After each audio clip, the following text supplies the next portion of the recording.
कपिल जी, ये जो हो रहा है, पहले पालघर में पीट पीट के निर्ममता से पुलिस के सामने, पुलिस के होते हुए जो पालघर में हुआ वो आपने देखा, हमने देखा। यहां एक साधु को जिंदा जला दिया जाता है कपिल जी, और उसके बाद मुख्यमंत्री चुप, सारे नेता चुप, और पुलिस दबाव बना रही है परिवार के ऊपर। मेरी रिपोर्टर एंकर वहां है कविता सिंह, वो कह रही है कि पुलिस दबाव बना रही है परिवार के ऊपर। ये हो क्या रहा है? ये हो क्या रहा है साधुओं के साथ देश भर में? बिल्कुल, आपने बहुत ही गंभीर बात यहां पे रखी है, और आज मैं करौली में पुजारी जी के परिवार से मिलकर आया हूं जी। हम लोगों ने एक अभियान चलाया था पुजारी जी के परिवार को आर्थिक सहायता देने का। 25 लाख रुपए पिछले 24 घंटे में हमने दुनिया भर के अलग अलग देशों से रहने वाले भारतीयों से इकट्ठे किए हैं, और पुजारी जी की जो धर्मपत्नी है उनके बैंक के खाते में हम ये 25 लाख रुपए देने जा रहे हैं। उनके परिवार को दोबारा खड़ा होने में मदद करने जा रहे हैं। आज मैं उनसे मिलके आया हूं, मैंने उस परिवार की पीड़ा देखी है, वेदना देखी है, और मैंने देखा है गांधी परिवार का और गहलोत सरकार का वो आपराधिक मौन, वो चुप्पी, वो अन्याय, और पुजारी जी के आंगन में खड़े होकर गहलोत सरकार पाप करती हुई नजर आती है, न्याय से बहुत दूर नजर आती है, और ऐसा लगता है कि सरकार परिवार के साथ नहीं खड़ा होना चाहती है। गांधी परिवार की वो गाड़ी जो हाथरस की तरफ बार बार मुड़ती थी, गिरते थे, पड़ते थे, क्या वो इतना गिर गए कि राहुल गांधी को, प्रियंका गांधी को एक पुजारी के परिवार। पर ये कैसे मुख्यमंत्री है? ये कैसी सरकार है? और ये कैसे मुख्यमंत्री है कपिल मिश्रा? ये कैसे मुख्यमंत्री है? ये सिर्फ सचिन पायलट को कितना कमजोर कर सकते हैं उसी में लगे हुए हैं। जनता त्राहिमाम त्राहिमाम कर रही है, साधुओं को जलाया जा रहा है, जिंदा जलाया जा रहा है, और इनकी पुलिस उसी साधु संत के परिवार को धमकाने में लगी है। अरे क्या हो रहा है राजस्थान में? हो क्या रहा है ये समझ से परे। बिल्कुल, और मैं ये पूछना चाहता हूं कि हाथरस में एक शव के अंतिम संस्कार में शव का दहन किस प्रकार से किया, उसके ऊपर इंडिया गेट और जंतर मंतर में प्रदर्शन करने वालों की मोमबत्तियां, एक आदमी को जिंदा जला दिया गया, वो मोमबत्तियां नहीं जल पाई हैं। आदमी जिंदा जलता है लेकिन मोमबत्तियां नहीं जल पाती हैं, जंतर मंतर गैंग की, उनकी आवाजें नहीं उठ पाती हैं। मैं इस चुप्पी को दोहरा मापदंड मानता हूं, और मुझे यह लगता है कि पुजारी जी के परिवार के साथ, पालघर के साधुओं के साथ, इन लोगों के साथ जब अन्याय होता है तो एक खास राजनीतिक बिरादरी के लोग एक भी शब्द बोलने से बचते हैं, आपराधिक चुप्पी में कहीं छुप जाते हैं, और षड्यंत्रों को, साजिशों को, और पाप को, अन्याय को, उसको प्रश्रय देते हैं, बढ़ावा देते हैं साधुओं के खिलाफ। मैं आपको बता रहा हूं कपिल मिश्रा जी, पूरा पैनल मेरे साथ है, पूरा डिबेट हो रहा है। मैं आपसे एक और सवाल ये पूछना चाहता हूं कि ये क्यों कांग्रेस की सरकारों में, ये क्यों कांग्रेस के राज्यों में ऐसे होता है? पालघर में हुआ, कैमरे के सामने पुलिस के रहते हुए, फॉरेस्ट गार्ड के रहते हुए, उनको फॉरेस्ट के गेस्ट हाउस से निकाल के मारा गया निर्ममता से पीट पीट कर, और यहां पर जिंदा जला दिया जाता है साधु को, और पुलिस कहती है, परिवार वालों पर दबाव बनाती है। मुख्यमंत्री कहते हैं मैंने 10 लाख दे दिया, बहुत है, साधु जल गया, कोई बात नहीं। ये हो क्या राजस्थान की जनता वो सोचते हैं कि क्या समझ नहीं पा रही? वो क्या ये सोचते हैं कि राजस्थान की जनता और देश की जनता को समझ नहीं आ रहा? उनका सिर्फ एक काम है इस समय कि सचिन पायलट को कमजोर करो, सचिन पायलट को कमजोर करो। अरे लेकिन जिस जनता ने जिता के उन्हें मुख्यमंत्री बनाया, उनकी सरकार बनाई है, उनकी भी तो सुननी चाहिए कपिल मिश्रा जी, अशोक गहलोत को। बिल्कुल सही बात है, बिल्कुल। और मैं एक बात आपको बताना चाहता हूं, पालघर के मामले की जांच के तार जब जुड़ते हैं, एनएसई में बैठे हुए एक ऐसे सदस्य थे जो यूपीए में सोनिया गांधी के द्वारा अपॉइंटेड सरकार के निर्णय लेने की बॉडी में बैठ जाता है, और बाद में पालघर में अपराधियों को बचाने का काम करता है, षड्यंत्रों को काम करता है। हाथरस में जब झूठ का पूरा बवाल खड़ा किया जाता है, बितंडा खड़ा किया जाता है, और आज यहां राजस्थान में जहां 48 घंटे में 16 बलात्कार के मामले आए हैं, 12 जैसा शर्म आनी चाहिए, बलात्कार सामने आया है। करौली में पुजारी जी की विभत्स हत्या, दर्दनाक हत्या का एक वाकया सामने आया है। यहां पे गहलोत सरकार केवल इंतजार कर रही है कि प्रियंका गांधी बोलेगी तो राजस्थान परिवहन निगम की बसों को यूपी के बॉर्डर में ले जाके खड़ा करना है। गहलोत इसके अलावा और कुछ बन के नहीं रह गए हैं।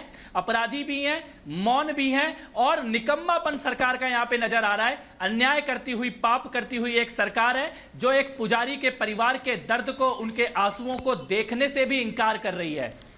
लेकिन मैं आपको बता रहा हूं, ये जनता बर्दाश्त नहीं करेगी। कपिल मिश्रा जी आपसे सवाल पूछना चाहते हैं, मैं बता रहा हूं। आप एक सवाल लीजिए, मेरे पैनल का मैं जानता हूं आपको जाना है। मैंने आपसे पूछा, मेरे साथ ये ऋषि मिश्रा, विनोद सिंह, संजय गुप्ता जैसे कांग्रेस और शिवसेना के नेता हैं, मेरे साथ ये है। एक सवाल ऋषि पूछना चाहते थे तुम, पूछो। विनोद जी पूछिएगा, बोलो बोलो बोलो ऋषि। हाँ, मेरा ऐश्वर्य भाई कपिल बोलो। मिश्रा जो तथाकथित ढोंगी बैठा है ना आपके कौन ढोंगी? सवाल है, शर्म आनी चाहिए तुम। दिल्ली विधानसभा में प्रधानमंत्री को चरित्रहीन कहने वाला ये नेता को कैसे डिबेट में बुलाए? हमारा प्रधानमंत्री ऋषि मिश्रा विषय पर रहो। व्यक्ति 2000 तुम्हारी दिक्कत ये है ऋषि, विधानसभा में ऋषि दिक्कत पे रहो, जवाब दो। करौली पर जवाब दो। विनोद सिंह, आपने इसको विनोद सिंह ये कभी बोलेगा नहीं। विनोद सिंह ये ऋषि मिश्रा कभी विषय पे बोलेगा नहीं। लेकिन बोलिए प्रधानमंत्री सिंह साहब, बोलिए। चर्चा करना चाहते हैं तो ऐसे हल्के और दलबदलू और संदिग्ध लोगों से आपको आप भी ये सब देख रहे हैं। कपिल मिश्रा, इनमें से कोई एक नेता ऐसा नहीं है, कोई एक नेता ऐसा नहीं है, कोई एक नेता ऐसा नहीं है कपिल मिश्रा जो करौली पर बोले। कपिल मिश्रा बोलो, कपिल मिश्रा बोलिए, कपिल मिश्रा बोलिए, कपिल मिश्रा बोलिए, कपिल मिश्रा बोलिए।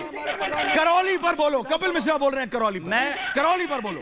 बोलिए कपिल जी, बोलिए कपिल जी, मैं ये बोलिए कपिल जी। करौली पे कोई नहीं बोलेगा, सब चुप। बोलिए कपिल मिश्रा। आप इनको चुप कराइए तो मैं 2 मिनट में अपना बात रख दूं। बोलिए। मैं ये जानता हूं कि इनकी पीड़ा क्या है। हाँ। इनकी पीड़ा ये कपिल मिश्रा को गाली इसलिए देते हैं कि दिल्ली के दंगों में जब ताहिर हुसैन जैसे लोग हत्याकांड करते हैं, अंकित शर्मा जैसे आईबीए के ऑफिसर का, तो कपिल मिश्रा वहां पे खड़ा होता है पीड़ित परिवारों को मदद करने के लिए। 1,90,00,000 रुपए कपिल मिश्रा भिजवाता है। ये इनकी पीड़ा है। इनकी दूसरी पीड़ा मैं बताता हूँ। बताइए बताइए। दूसरी पीड़ा मैं बताता हूँ, बताइए। अगर आप इनको चुप कराएं तो मैं अपनी बात रखूं। चुप है, बोलिए आप। दूसरी पीड़ा मैं बताता हूं। चुप है, बोलिए बोलिए। इनकी दूसरी पीड़ा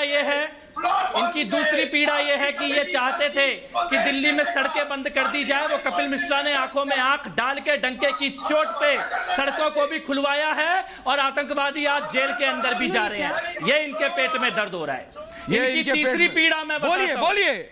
इनकी तीसरी पीड़ा यह है कि करौली में जब पुजारी के ऊपर अत्याचार होता है, परिवार के ऊपर, तो इनके पेट में दर्द होता है कि कपिल मिश्रा उस परिवार के आंगन में जाके खड़ा कैसे हो गया जहां पे कांग्रेस का उसका वहां बगल में रहने वाला विधायक भी जाने को तैयार नहीं है, गहलोत सरकार का मंत्री जाने को तैयार नहीं है। वहां पे कपिल मिश्रा 25 लाख रुपए की मदद लेकर पहुंचा है। वहां पे गहलोत की पूरी सरकार मिला के 10 लाख रुपए की मदद दे रही है।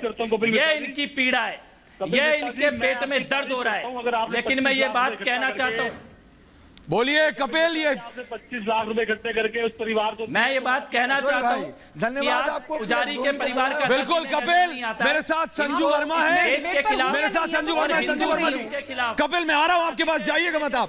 कपिल मैं आ रहा हूं आपके पास। संजू वर्मा जी आप देख रही हैं, कपिल ने जब सवाल उठाया तो ये सब कुछ नहीं, करौली पर सब चुप। संजू वर्मा उस व्यक्ति से इनके पेट में दर्द हो। बिल्कुल संजू, ठीक है जी। अभी बाकी लोगों को थोड़ा, ऐश्वर्या जी थोड़ा चुप कराइए। मैंने सबकी बात बड़े धैर्य से सुनी। अभी मेरी बात थोड़ा कृपया करके बाकी लोग सुने। बोलिए। मैं एक चीज कहना चाहती हूँ बार बार कि कांग्रेस और जो कांग्रेस के नुमाइंदे हैं वो हमेशा धर्मनिरपेक्षता की बात करते हैं, सेक्युलरिज्म की बात करते हैं, पर जो करौली में हुआ, मैं इस बात को पूरी तरह से आपके दर्शकों को बताना चाहती हूं बड़े ठोस तरीके से और डंके की चोट पे कि जहां पर भी कांग्रेस की सरकार है वहां साधुओं को, पंडितों को बिल्कुल पूरी तरह से उनके साथ जो व्यवहार है वो इतना दुर्भाग्यपूर्ण है कि मुझे बोलते हुए भी शर्म आती है कि पालघर में जो साधुओं के साथ हुआ, पूरी पुलिस प्रशासन वहां थी और एक 70 साल के साधु को ही वाज बीटन मर्सिलेसली और पूरे पुलिस प्रशासन ने चू तक नहीं की। राहुल गांधी ने एक ट्वीट तक नहीं किया। प्रियंका वाड्रा ने यहां पर आकर कोई पदयात्रा नहीं की। करौली में जो बाबूलाल वैष्णव है उनके परिवार ने अंतिम संस्कार करने से मना कर दिया है। जो वहां के एसडीएम है ओम प्रकाश मीना, मैं पूछना चाहती हूँ क्या उनका इस्तीफा मांगा गया है? क्या राहुल गांधी ने अशोक गहलोत को इस्तीफा देने के लिए कहा गया है? नहीं। बड़ी जबरन तरीके से जब योगी आदित्यनाथ की बात आती है तब ये लोग चिल्ला चिल्ला कर कहते हैं हाथरस में जघन्य अपराध हुआ। हाथरस में जघन्य अपराध हुआ या नहीं, इस बात का खुलासा सीबीआई की जांच के बाद होगा। दूध का दूध और पानी का पानी होगा। आप हाथरस पर बार-बार दुहाई देते हैं। मैं कांग्रेस के नुमाइंदों को पूछना चाहती हूं कि करौली के बारे में आप टिप्पणी क्यों नहीं करते? नहीं करते संजू जी, यही तो दिक्कत है। आकर टीवी चैनल्स पर प्रवचन देते हैं, पर जो साधुओं के साथ अत्याचार कांग्रेस रूल स्टेट्स में हो रहा है उस पर भाषण देंगे, उस पर टिप्पणी करेंगे। बिल्कुल, कपिल मिश्रा आज वहां से होकर आ रहे हैं। कपिल मिश्रा करौली से होके आ रहे हैं। कपिल मिश्रा करौली से होके आ रहे हैं। उनियाल साहब, रोजमे चौबे, बाबा जी, संत समाज पूरा बैठा है। मैं आपसे कह रहा हूं संजू जी, जो आपने सवाल पूछा, कपिल मिश्रा आज करौली से होके आए। कपिल मिश्रा आज अब करौली से होकर आइए, बताइए कोई एक कांग्रेस का नेता दिखा आपको? कोई एक सरकार का नुमाइंदा दिखा आपको? धर्म की बताइए कपिल मिश्रा। कपिल मिश्रा बताइए, बताइए कपिल मिश्रा, सेक्युलर पार्टी बोलिए बोलिए कपिल जी। मेरे को ये लगता है कि अगर उस पुजारी के घर में कोई नकली नक्सलवादी भाभी बैठी होती तो प्रियंका गांधी भी आ जाती। ये बात, उस पुजारी के घर में असलियत आने वाले कोई आतंकवादियों को पर्दे में घूंघट में छुपा के बैठे होते तो इस देश में बड़े बड़े चैनल के लोग उनका घूंघट खींचने के लिए आके बैठ जाते। मुझे वहां पर जो दिखा मैं बताता हूँ। बिल्कुल दिखा। ऋषि चुप रहो, जरा 2 मिनट। पुलिस ऋषि जरा 2 मिनट चुप रहो। नहीं दे रही थी। कपिल मिश्रा को बोलने दो। पब्लिक टीवी के पीछे डंडा लेके पड़ी हुई थी। पुलिस तो ये देख रही थी कि रिपब्लिक टीवी वाले न्यूज ना कवर कर रहे। कपिल मिश्रा, इसको पुजारी के परिवार से मतलब नहीं था, उनको मतलब ये था कि अर्नब गोस्वामी शाम को क्या दिखाएगा इनकी पोल ना खुल जाए। बात ये है, अपनी शादी वर्दी में पुलिस रिपब्लिक के पत्रकारों के पीछे लगाई हुई थी। ये अपनी आंखों से देख के आया हूँ किरौली के अंदर। कपिल मिश्रा, जो आपने कहा ना, 1 सेकंड ऋषि, परिवार का ऋषि 1 मिनट, कुर्ते के ऊपर ऋषि 1 मिनट, आ रहा हूं मैं। निकिता रोज में आ रहा हूं मैं। कपिल मिश्रा, जो आपने कहा ना, जो अभी संजू वर्मा कह रही थी, मैं आप सबको बता रहा हूं। विषय सिर्फ यही है, विषय सिर्फ यही है कपिल, कि पूरी सरकार ये लगी हुई है कि अर्नब क्या करेगा, रिपब्लिक क्या करने वाला है। हमारे रिपोर्टर, हमारे एंकर वहां पर मौजूद हैं, उनको रोको। अरे उस पीड़ित परिवार को सहायता पहुंचाओ। तुम्हारे मुख्यमंत्री ने कह दिया 10 लाख, वो तक नहीं मिले, वो तक नहीं मिले। कपिल मिश्रा नहीं मिले, और पुलिस वाले आकर धमका रहे हैं। हमारे एंकर रिपोर्टर जब वहां गए तो उनको बोला हट जाओ हट जाओ हट जाओ, कैमरे पे ना आ जाए धमकी। पर हम भी हैं भाई, हम भी रिपब्लिक वाले हैं, सब आ गया कैमरे में। कपिल मिश्रा, ये सच्चाई है। आप करौली से आए हैं इसलिए आपको पता है। ये मुख्यमंत्री वहां गए नहीं, प्रियंका वाड्रा वहां गई नहीं, राहुल गांधी वहां गए नहीं, कोई नहीं गया और कोई नहीं जाएगा। दिक्कत यह है कपिल मिश्रा।